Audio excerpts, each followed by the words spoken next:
We got a lot of updates in regards to the Chicago Bears and the potential coaching search. We're going to talk about all those updates. Plus, we're going to dive into the mailbag and hear from you guys as Bears fans continue to make their feelings known on how the Chicago Bears season went. And we're the number one place to do that. We're going to get to all and more right after this. You are now tuned in to Chicago Bears Central, your number one place for all Chicago Bears news and content.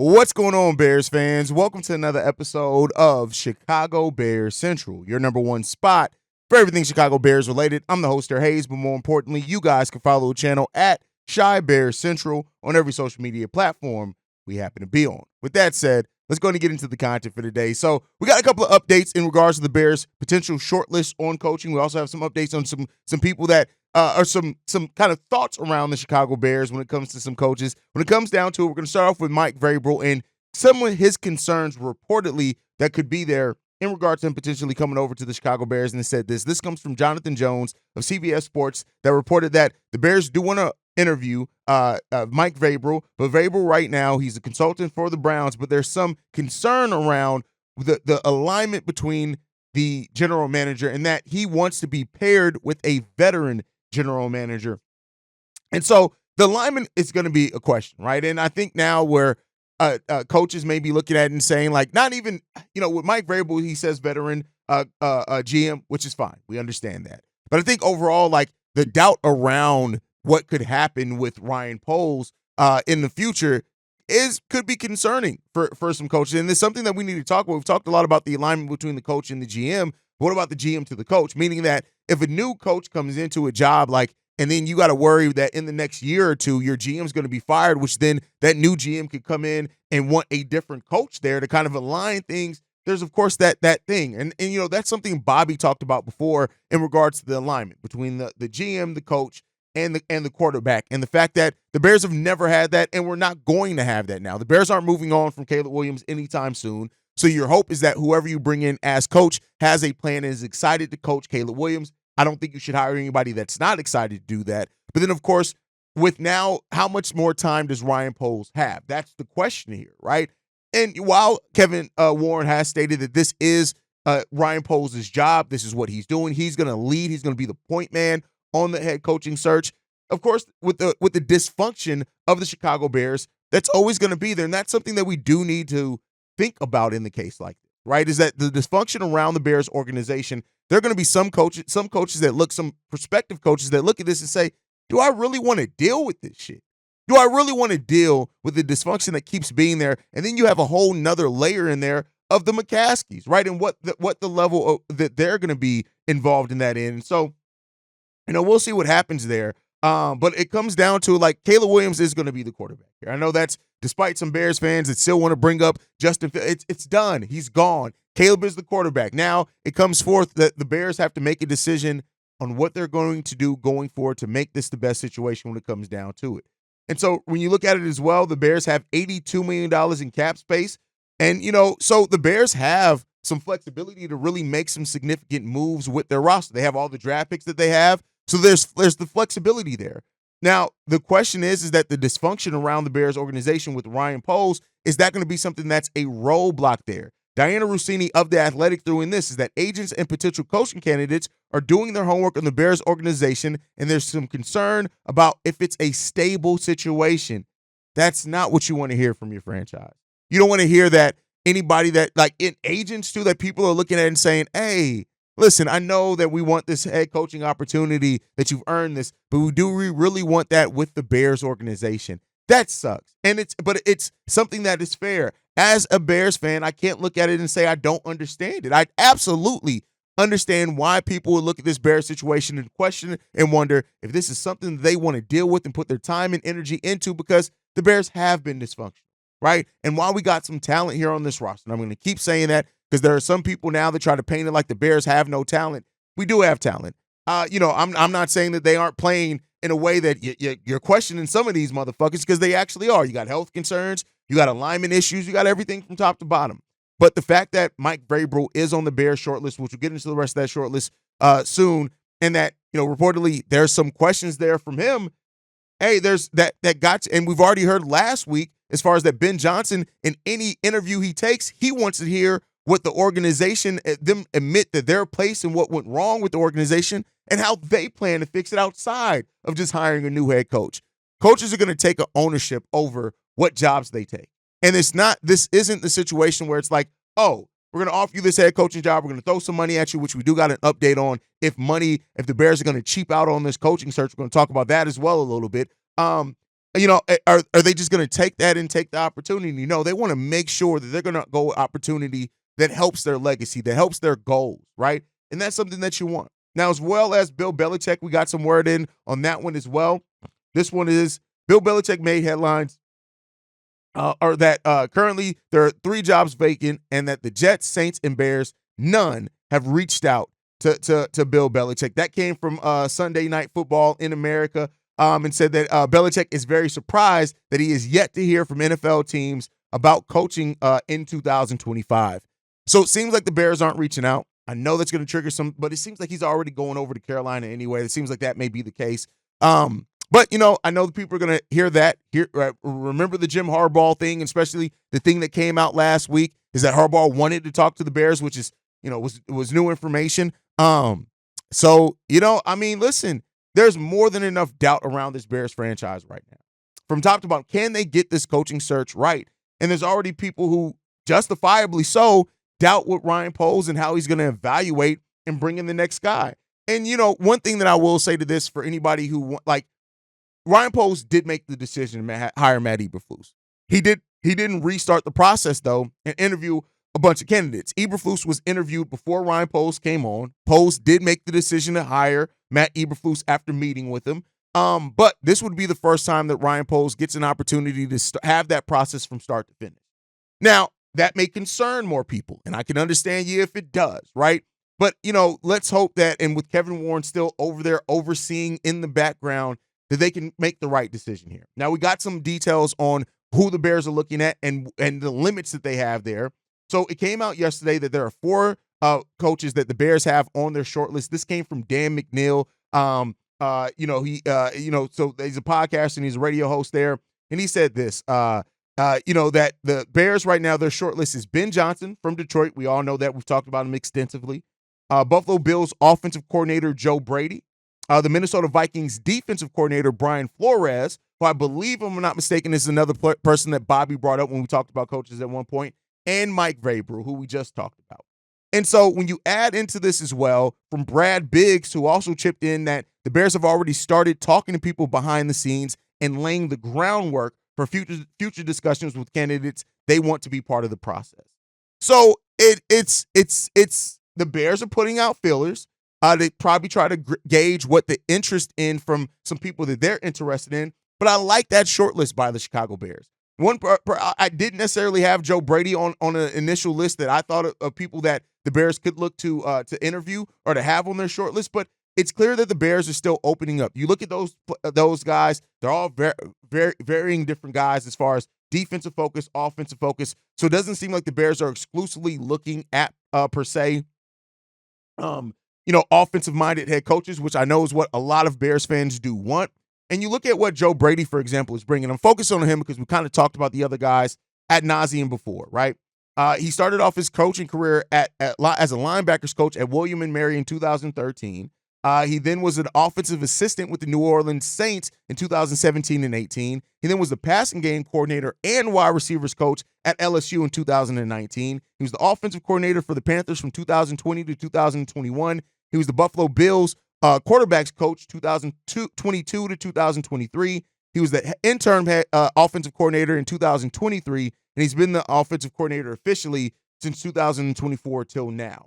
So this is a guy who's had he's held a lot of positions in coaching. He's been in coaching now for 11 years. So he is somebody who brings some experience there. Not head coaching experience. He hasn't been a head coach at any level there, which it could be some concern for some Bears fans, understandably so. But the Bears do need to cast a wide net. It's something that I've said. It's something that many other people have said. they need to do a good job at interviewing a lot of different people to see what they can bring. But I'm not mad at the short list. I think that the Bears need to go about this diligently. And I think, one thing that, a lot of people before the kind of roars were getting loud of Thomas Brown's chances to be the next head coach. And, it is what it is when it comes down to it, man. We'll see what happens there ultimately. But, I think whatever the head coach is, that is that's one of the first decisions that need to be made. But then it comes to Ryan Poles. He needs to build a wall. And by that wall, I mean the offensive line. So Poles is going to have a ton of work ahead of him this offseason. And this really will be Ryan Poles, a huge chance for him to show, is he that genius or jackass? To go back to what C-Dub said when we first started this show, one of the first things that C-Dub said, one of the first quotables, is that through this process, we're going to get to learn if Ryan Poles is a genius or a jackass. And initially, he was trending towards genius. Now, it's come back down to earth a little bit more, but this is an offseason where, because it does look like the Bears are going to give him this chance, this is his chance to really show what he can do. You have a more limited scope than what you've had before as far as things that you need to focus on, but those things are even more important than what you've done before. Because this offseason, with getting the right coach, making improvements to that offensive line, that could really be what changes this Bears team to finally be able to start winning some games consistently, right? And that's what it is. And, talking to some people in the comment section, they say things like, well, the Bulls ruined their chance, the Bears ruined their chance at a rebuild. And it's like, what the fuck are you talking about?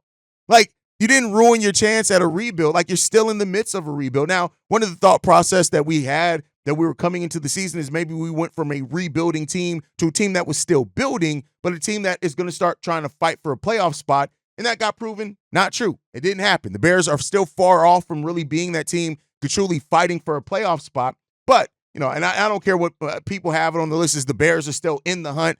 Fuck that hunt. The Bears are the hunted right now. But they got a chance to really do some things this offseason. And Ryan Poles really got to get down to work, and we'll see what happens there. Now, one of the other things is that people have asked, are the Bears going to be willing to spend money? And it came out yesterday as well, this one also coming from The Athletic, that the Bears will not be hindered by cheap. Now, that's a great quote there. And as a lifelong Bears fan, again, I've been a Bears fan my whole entire life. There's been no other team that I've sat there and supported like I have the Bears. There's been other teams that I've liked, but I'm a Bears fan first and foremost. That this team is cheap. And this team doesn't like to spend a lot, well, not even just the money, but also give the control that some of the better coaches would need. So that the cheapness and control, right? Are you willing to spend the money? And then if it takes whatever, and again, this isn't just veteran head coaches, in my opinion. I think a guy like Ben Johnson is going to want, if not necessarily control, assurances that this team is going, that whatever team he goes to be the head coach is going to do whatever it takes to make sure that this team can compete for playoff spots, not just languish around as a team that's, hey, well, we won 8 games this year, it's an improvement. No. They're going to want to make sure that this front office is aligned with at least going out and being aggressive at what's needed to improve this team. So that if cheapness is not something that's going to be there, which could have been a hindrance for Jim Harbaugh or anybody else, I like hearing that there's at least some thought around how it's that cheapness is not going to be something that limits this team. We've talked about how we need to change the future of the Bears. We can't keep doing what we've done before. And the Bears have historically been a cheap franchise despite being in one of the major markets in the world, not just the country, the world. And so the Bears have to figure that the fuck out. And that's what it comes down to. And I would love to go into an offseason where, as far as establishing, and not just with the head coach, as far as establishing a coaching a staff, right, is that we're not hindered by the cheapness that we have been before. I would love to hear that. I would love to see it, but I'm someone that I'm at my place with the Bears. You got to show me. And so while it's great to hear that the Bears may not be hindered by cheapness, you got to go out and show it. You got to go out and prove it. You got to go out and live that. And if you're not, hey, it's going to be what we're used to seeing with the Chicago Bears. So that's my thought process. You guys can let me know how you feel on that down below. But we're also going to hear from some people that want to tell us how they feel down below. Well, not down below, but in voicemails. We're going to go ahead and get into this one. This first voicemail, this one's from Brad. What's going on, gentlemen? This your boy Brad from Northern California by way of Chicago. So I couldn't call yesterday after I left that game.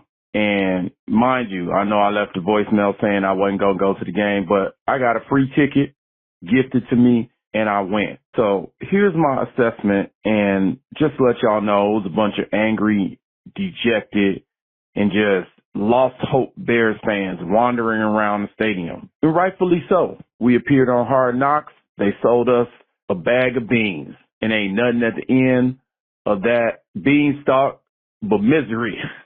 But anyway, Thomas Brown, he talked the talk, and he need to walk the walk. I love his energy. I love his fight, but maybe this is too big for him.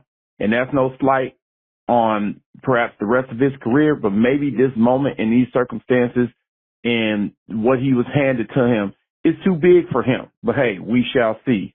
Ryan Poles, this is why I'm a strong advocate of hiring former Hall of Fame players to be your GM.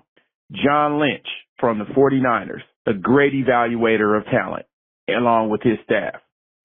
I'm convinced that Ryan Poles is not a great evaluator of talent. I'm just thoroughly convinced. I know he brought in some key pieces, and those pieces under this culture are not holding up. Cole Kmet, he got to stop talking shit on that podcast about what people need to do and catch a fucking ball. Because last I checked, you are 5% of the tight end that Brock Bowers is, and that dude is a rookie. DJ Moore needs to be accountable. He just got paid, and I'm sick of this bumbleclad Jamaican dude just standing there moping around like somebody took his curry goat plate. But man, just it was bad, and I don't know who's gonna come in here and fix this culture, but it's gonna have to start at the top to bottom. Maybe a new GM. I gave Ryan Poles a chance, and I'm going to be forced to give him another chance because it looks like they're going to roll with him. But he got to show something more than bringing in a few players and fleecing Carolina for a pick that I don't even trust him to make that pick. I don't trust his evaluation of talent at this point. But I know I went off on a rant. I'm going to try to stay positive, see what these... We have nothing but misery, Brad. And I'm not surprising that Bears fans left the arena with their head held down low or anything like that. Like, yeah, what we have this season is, again, what we've always had, struggle. That's what has been the defining factor of a lot of Bears fans and their lives of rooting for the Bears. It's struggle. It's seeing this team struggle, make the same mistakes, hit their head on the same wall year after year. That's what we've seen. That's what we've lived. That's what it's been. Now, as far as Thomas Brown, listen, I love Thomas Brown. I love that he does hold things accountable. I love that he says, and I love him as an offensive coordinator. And maybe what we've seen is that Thomas Brown needs to stay his ass in that booth and be an offensive coordinator. And that's not a knock. Not everybody's meant to be a head coach. Not everybody is going to be a great head coach. But what Thomas Brown showed as an offensive coordinator, I hope that he does get a chance to be an offensive coordinator from the start of the season, the start of that process to establish some things. Even if it's not with the Bears, I hope that he gets that opportunity because I think what he's shown in those aspects, you can't really knock. As a head coach, he may just not have it. But again, he's still picking up scraps and pieces left over from Matt Eberflus. He didn't really have a chance to really establish his own thing, but I think that's perfectly fine. Now, as far as Ryan Poles, not a great evaluator of talent. We'll see. I think this is the offseason where this upcoming offseason is where we need to have a firm answer that he's done and picked some great players, like you said. But it's not just about getting some good talent. It's about also seeing the vision of how that talent's going to fit together. And then also, who do you have leading and molding that talent? Because Ryan Poles isn't getting out on that field. He's not coming up with drills. He's not developing those guys. His job is to go out there and try to find the guys with the best and put the other people in position to develop then that talent. So I think that that's a huge thing. Now, the accent is wild there, my boy, as far as the Thomas Brown accent, the DJ Moore accent, but we do need accountability from top to bottom with this franchise. We need it. Every franchise needs that. If you really want to win, you got to have accountability, and we did lack that. We lacked accountability, drive, and focus. We need to gain those things. Now, at this point, rest of the season, the 4 games left, we might not have time to attain that, but we do need somebody in that position that's going to hold everybody accountable into a level of expectation. All right, let's get into the last voicemail for today. This one's from Keys. Yo, what's up, guys? This Keys, man. Wishing you all the best, as always. Salute to the show and salute to you guys, man. But, after watching this game, man, there ain't much to say, bro. It's just, one, is pathetic, and two, that's inexcusable. Like, you saying you coming out to play for this guy and Thomas Brown, and you come out and you play like absolute garbage. You have no sense of urgency. No sense of hope, no sense of pride, no sense of even caring from what I'm seeing. And if your defense is a staple of your team, you have to come out and play like, hey, I know this record and I know the season don't look like it should have been, but looking at the end all be all, yeah, Eberflus got some blame for this, but at the end of the day, it's on the players, bro. It's on the players. If you're going to come out and play like that, hell, give me your money, and I promise you I could do way better than what you're doing out there on the field, bro. I'm 33, and I ain't played in 11 years, but good God almighty, man. Like, y'all make millions to play a kid's game. You can't come out like that, dog. And for this city, we had high hopes, and personally, I felt like it was a stretch. But, bro, like, come on now. And y'all surrounded by this hype and everything else. Your star players ain't playing like star players. That defense today, it looked like shit. Just gonna call it what it is. Offense really had no chance to get set, calling more plays. Like, I can't be fully mad at Thomas Brown because he can only do so much. And the players have to go out there and play. And everybody want to blame the coaching, which, in retrospect, yeah, you can blame the coaching. But them players, bro, y'all can't accept that, man. That's unacceptable. And speaking of the blocking, like, let's look at it, bro. It's just ironic how this PFF and everything else keep saying that Braxton Jones is this good blocker and all of that. They gave up 7 sacks, and it was at least 10 times I counted him getting beat. So when it comes to the draft this year, we've never drafted two things. We never drafted a quarterback, number one, which we've completed, and he's looking pretty good. And two, we never drafted a premier left tackle. That's what we got to get. That's what we need. But always, guys, let me know what you think. As always, Chi-Town up, bear down. Inexcusable effort from top to bottom. Everybody, coaching, everybody. And that's just things what we keep seeing. And here's the thing that I'm going to leave off on this with. I'm done having high hopes based off potential for this team. I could talk about the potential, and I will talk about, hey, we got potential to do some good things. But I'm not going to get my hopes up high until I see it on the football. Like I've learned from this season, you got to give it the first 6 weeks of the season, basically is what it comes down to. Like you got to really take a look at what you are the first 6 to 8 weeks of the season. And the Bears got to show some things. They got to show some things in the football field. They got to show some things before they even get to the football field as far as decision-making. And let's hope that ends up being the case of what the Bears can show this season and that we can finally have a team that actually starts winning. But you're right. High hopes from Bears fans. To me, the high hopes got to be earned going forward. And let's hope that this Bears team, this front office, the ownership group, everybody can start earning that because, hey, it's over 30 years for me of rooting for this team and over 30 years of basically the same result. Sometimes it gets extended out, but for the most part, the same shit. And I'm tired of the same shit. Let's actually win. Let's hope that's the case. But, hey, you guys as always can let me know how you feel down below. Make sure you guys are following the show at Shy Bear Central. You can send us any feedback, questions, comments, concerns. ChicagoBearsCentral@gmail.com. And lastly, if you want to leave a text message and our voicemail for the mailbag, the number to do so, 773-242-9336. We are the #1 spot for everything Chicago Bears related, but that's thanks to you lovely and beautiful people. And like I like to end every episode on, Chi-Town up, but bear down. Love you guys. Peace, y'all. This has been a presentation of the Break Media.